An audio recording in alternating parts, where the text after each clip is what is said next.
इस्लामी जमहूरिया पाकिस्तान से मैं हूं वकार बगा और आप देख रहे हैं मेरा फेसबुक और यूट्यूब चैनल। मगफिया ज़ारा काज़मी केस में एक पुरइसरार किरदार सामने आया। वो पुरइसरार किरदार उस वक्त सामने आया जब केस खत्म हो चुका था, जब केस की आखिरी चीजें सामने आ रही थी। वो पुरइसरार किरदार उस वक्त आया जब मेहदी अली काज़मी केस जीत चुका था, जब मेहदी अली काज़मी को अदालत ने इजाजत दे दी थी कि वो अपनी बेटी से मिल लें। वो पुरइसरार किरदार उस वक्त सामने आया जब मेहदी अली काज़मी की बेटी मेहदी अली काज़मी के साथ जाने को तैयार थी।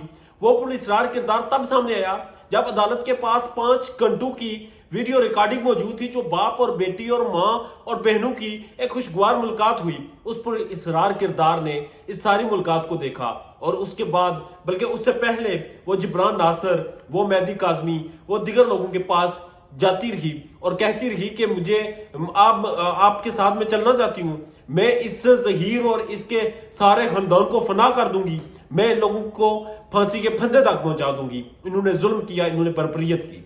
फिर हुआ यूं कि वो पुरइसरार किरदार जो मेहदी अली काज़मी को अपना भाई कहता था, उसको मेहदी अली काज़मी ने एक कपड़ों का सूट तोहफा दिया और उसने अदालत में खड़े होकर कहा कि मेहदी अली काज़मी ने मुझे रिश्वत दी, उसने मुझे कपड़ों का सूट दिया और मेहदी अली काज़मी ने मुझे 5000 रुपये रिश्वत दी। अब उस पुरइसरार किरदार की एक नई चीज सामने आई और नई चीज ये है कि वो कह रही है कि मुझे मेंटल डिसऑर्डर है, मुझे आप लोग पागल ना कहें, आप लोग मुझे डिस्कस ना करें, मुझे अदालत ने इस केस से निकाल दिया है। मैंने शैला रजा के बारे में जो बातें की थी वो मेंटल डिसऑर्डर में की थी। 2013 में मुझे दिमाग का दौरा पड़ा था, तो मैं उस वक्त ये कहती होती थी कि मैं प्राइम मिनिस्टर बनूंगी, मैं ये कहती थी मैं इलेक्शन लड़ूंगी और बड़ी बड़ी बातें करती थी, और अब वही दौरा मुझे पड़ा है और उस दौरे की वजह से ये सारी चीजें सामने आई। आप अंदाजा लगाएं, एक इतना हाई प्रोफाइल केस, एक ऐसा केस जिसे पूरी इंटरनेशनल कम्युनिटी फॉलो कर रही है, एक ऐसा केस जो हसास तरीन केस है, जिसे पाकिस्तान भर के वालिदैन देख रहे हैं,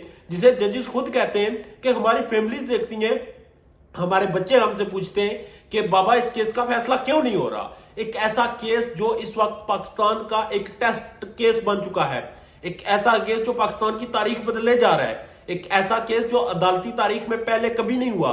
उस केस के मेडिकल बोर्ड में एक ऐसी खातून डॉक्टर जो कहती है, खुद कहती है कि उसे मेंटल डिसऑर्डर हुआ।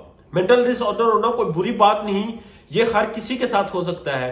हम तमाम लोगों के साथ दिमाग में कुछ ना कुछ चल रहा होता है, हम सब दिमाग के कहीं ना कहीं डिसऑर्डर के शिकार होते हैं, मगर इस तरह हम में से कोई नहीं करता कि मेहदी अली काज़मी के घर की दीवार फनांग ले। हम में से इस तरह कोई नहीं करता कि मेहदी अली काज़मी को पहले कहे और मावराए आइन और मावराए कानून कहे, वो अपने जो उसके इख्तियारात हैं, अपने जो उसकी एक पावर है, उसका नाजायज इस्तेमाल करे और मेहदी अली काज़मी को यह ऑफरें कराए कि मैं ज़हीर को फांसी लगवाऊंगी, और फिर ये कहे कि मेहदी अली काज़मी ने मुझे रिश्वत दी, और फिर जाके सोशल मीडिया पे सारे लीगल डॉक्यूमेंट्स अपलोड कर दे, और फिर ये कहे कि ओ जी मुझे तो मेंटल डिसऑर्डर हो गया था। आप पाकिस्तान की तारीख से बखूबी आगाह हैं। पाकिस्तान की तारीख में हमेशा आपने देखा होगा, जब भी कोई शख्स अदालतों में फंसता है, जब भी कोई शख्स कोई वारदात करता है, तो उसके हवारी, उसके सोलतकार उसे अदालतों में पागल डिक्लेयर करते हैं। हमने देखा कि माजी में जितने बड़े केसेस हुए उनमें यही किया गया कि कातिल को पागल डिक्लेयर किया गया। हमने जब भी देखा कि कहीं पे जुल्म और बर्बरियत हुई, तो हमने ये भी देखा कि जो मारने वाला था, जो बर्बरियत करने वाला था, उसे पागल डिक्लेयर किया गया। हमने माजी में ये अयाज अमीर के बेटे का केस देखा, शाहनवाज अमीर को, जिसने अपनी 3 माह हुए थे शादी को, अपनी बीवी को डंबल्स के राड मार के कत्ल कर दिया। अयाज अमीर सीनियर साफी खुद कहते हैं कि मेरा बेटा नशाई था, वो पागल है।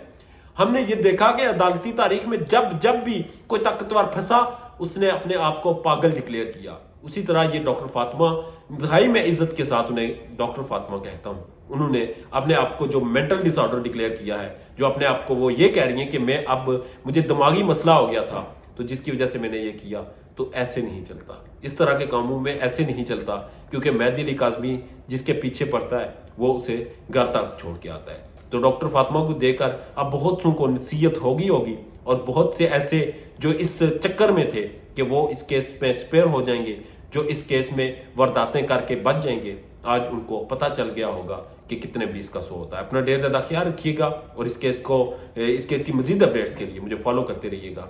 अल्लाह ने के बाद।